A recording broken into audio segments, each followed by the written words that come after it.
karong hapon na tudloan ta mo og basic sa suspension tuning. Ano siya ang Boss Estoy Rear, kana is rebound, mo ni ang low speed compression, mo ni ang high speed compression. First road tuning, research unsa ang imuhang frame. So ang frame na to ron is YT Industries Virtual 4-link. Very progressive ni siya. Umukay na siya, pero moabot na gali siya sa lapas nga 1 inch. Dahi na kay na. Pa nimo. Now, based ato akong dagan, ang inig-pump na ko is lawom kay sa tanan.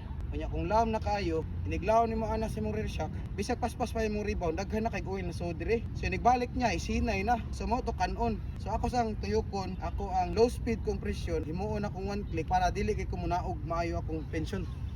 Dara, sa click.